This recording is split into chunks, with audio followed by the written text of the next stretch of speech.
नहमदुहु व नसल्ली अला रसूलिहिल करीम। अम्मा बाद, औज़ु बिल्लाहि मिनश शैतानिर रजीम। बिस्मिल्लाहिर रहमानिर रहीम।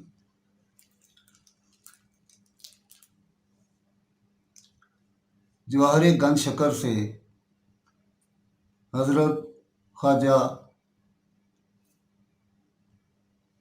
फरीदुद्दीन मसूद गंज शकर रहमतुल्लाह अलैह के हालात व वाक़ियात ये फ़कीर पेश कर रहा है।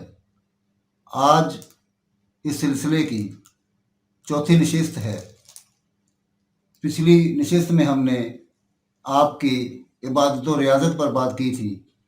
आज हम बात करेंगे पाक पतन में आपके क़याम की, कि आप किस तरह से पाक पतन पहुँचे और किस तरह से फिर वहाँ पे क़याम के बाद आपके क्या हालात वाक़ियात पेश आए।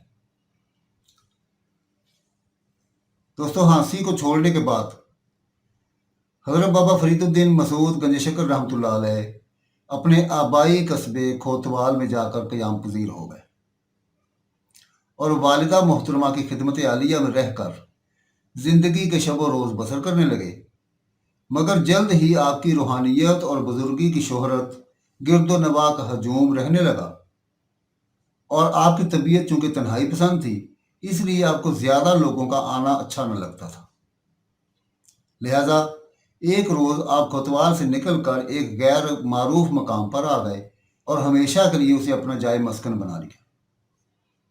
उस जगह का नाम अजूदन था। बाद अज़ां आपकी वजह से इसका नाम बदल कर पाक पतन हो गया।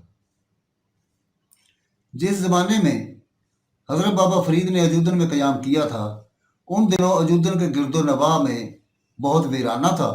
कई मकामात पर जंगल थे। उन जंगलों में दरिंदे और मोज़ी जानवर रहते थे, इसलिए इस पुरखतर मकाम पर रहना बहुत मुश्किल था। मगर आपने अल्लाह के भरोसे पर इस अजूदन में रहना ही पसंद फरमा लिया। जिन दिनों ख्वाजा फरीदुद्दीन गंज शकर रहमतुल्लाह अलैह हाँसी से चलकर पाक पतन पहुँचे तो आपने जंगल में ही करीर के दरख्तों के नीचे क़याम किया। ये एक वीरान जगह थी। आप एक दिन रास्ते में बैठे थे, एक औरत सर पर दूध का घड़ा रखे जा रही थी। आपने फरमाया, ए नेक वक्त, इतनी तेज कहाँ जा रही हो और तुम्हारे सर पर क्या है? औरत ने रो कर कहा कि ए अल्लाह के बंदे, इस कस्बे में एक जादूगर जोगी रहता है।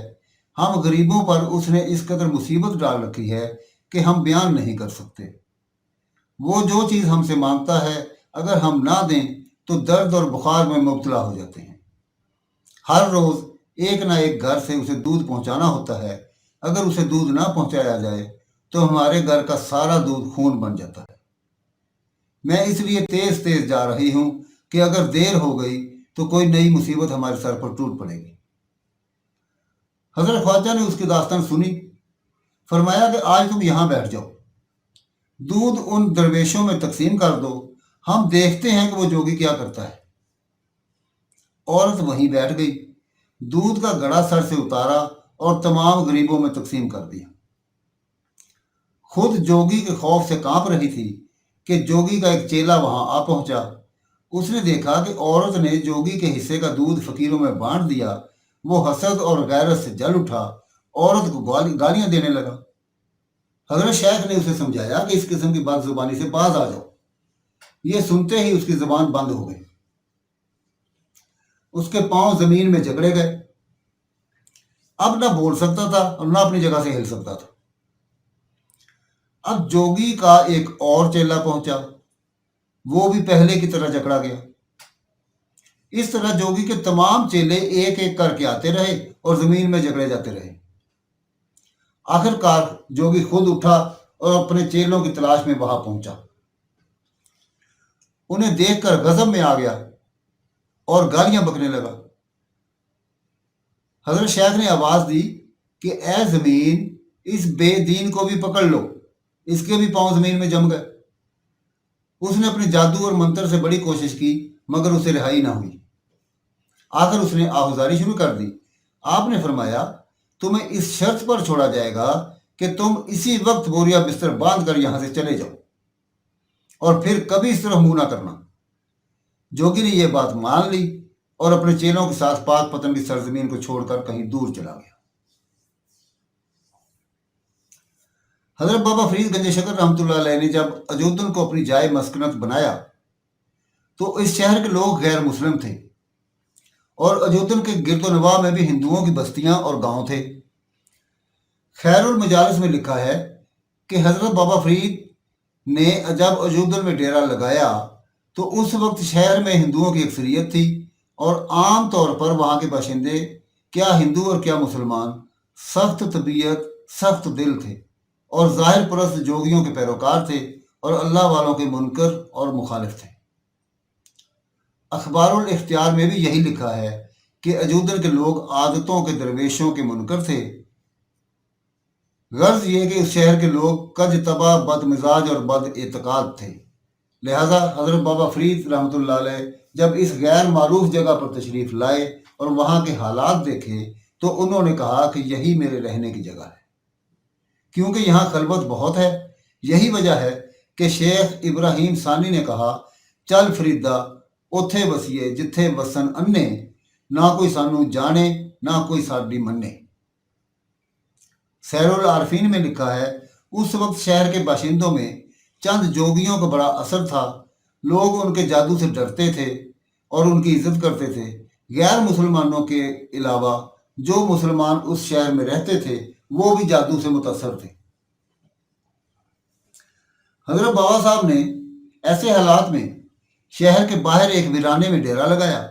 وہاں کریر کے چند درخت تھے اور قریب میں شہداء کی قبور بھی تھیں۔ ایک بڑے درخت کے نیچے اپنی گلیم بچھائی اور اللہ کی یاد میں مشغول ہو گئے۔ وہاں کوئی آدمی آپ کے معمولات میں دخل انداز نہ ہوتا اور آپ کو مکمل طور پر خلوت حاصل ہوگی۔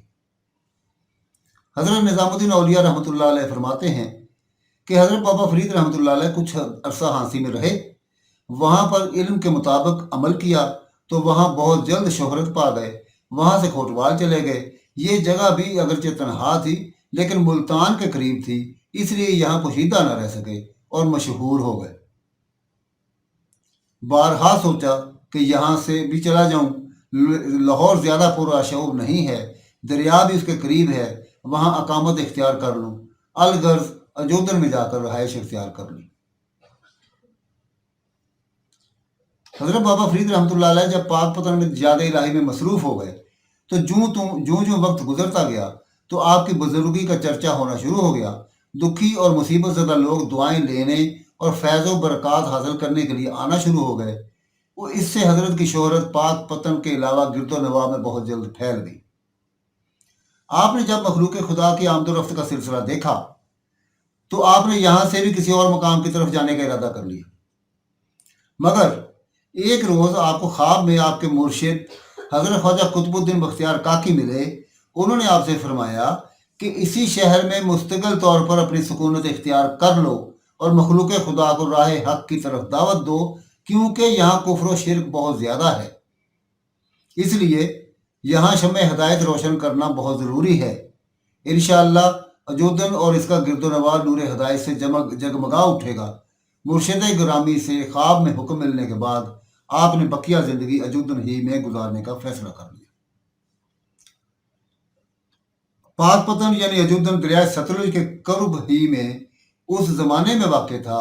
ملتان سے دہلی جانے والوں کے راستے پر واقع ہونے کی وجہ سے کافی مشہور تھا۔ یہ شہر بہت قدیم ہے، لوگ دریا کو اسی مقام سے عبور کرتے تھے۔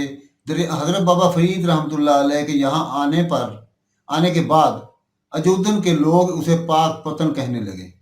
اجودن دراصل راجپوتوں کا دارالحکومت تھا۔ ہانسی میں جب حضرت بابا فرید رحمۃ اللہ علیہ قیام پذیر تھے تو لوگ کثرت سے آپ کے پاس آنے لگے۔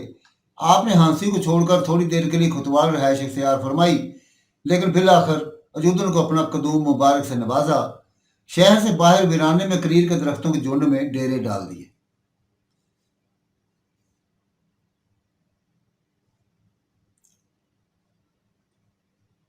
یہاں کے لوگ جوگیوں کی شوبدہ بازیوں کے دلدادہ تھے اور فقراء کے سخت دشمن، جاہل اور درست مزاج تھے۔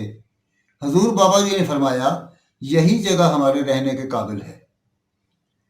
अजूदन उन दिनों जंगलों से घिरा हुआ था और हशरातुल अर्ज का दिल पसंद मस्कन था। इस कस्बा के अतराफ में दूर दूर तक कुफ़ार और मुशरिकीन की बस्तियां थीं। हज़रत बाबा फरीद रहमतुल्लाह अलैह ने अपने क़याम के लिए उसी जगह को पसंद फरमाया, क्योंकि यहाँ न सिर्फ खिलवत और सुकून मुयसर था, बल्कि इस्लाम की तबलीग व इशाअत के लिए भी ये एक मौजू मरकज़ था। एक रवायत में है कि ख्वाब या मुराकबा की हालत में आपको अपने मुर्शिद गिरामी ख्वाजा कुतुबुद्दीन बख्तियार काकी रहमतुल्लाह अलैह मिले और उन्होंने हदायत की कि इस कस्बा में मुस्तकिल तौर पर अकामत इख्तियार कर लो और मखलूक खुदा की को राह हक की तरफ बुलाओ, क्योंकि इस इलाका में हर तरफ कुफ्र व शिरक की बिजलियां कौंध रही हैं। एक और रवायत में है कि एक रोज़ आप अजूदन में इबादत इलाही में मशगूल थे कि गैब से आवाज़ आई, ए फरीद, तुम गुमराहों को राह हदायत दिखाने पर मामूर किए गए हो, परेशान मत हो और इसी जगह रहकर तबलीग हक का फ़र्ज अंजाम दो। अल्लाह के बंदों को राह हक में हर किस्म की मुसीबतें और लोगों की जफाकारियाँ खंदा पेशानी से बर्दाश्त करनी चाहिए। गर्ज अजोदन से बाहर मगरब की सिमत एक करीर के दरख्त के नीचे बाबा साहब ने डेरा डाल दिया और याद इलाही में मशगूल हो गए। दोस्तों, ये था अहवाल हज़रत बाबा फरीदुद्दीन मसूद गंज शकर रहमतुल्लाह अलैह के अजोदन यानी आज के पाक पतन में क़याम इख्तियार करने का। तो फिर बाकी ज़िंदगी उन्होंने इसी पाक पतन में गुजारी और यहीं पर उनका क़याम मुस्तकिल रहा। इंशाअल्लाह अगली नशिस्त में हम आप रहमतुल्लाह अलैह की करामात का जिक्र करेंगे। वमा अलैना इल्लल बलागुल मुबीन।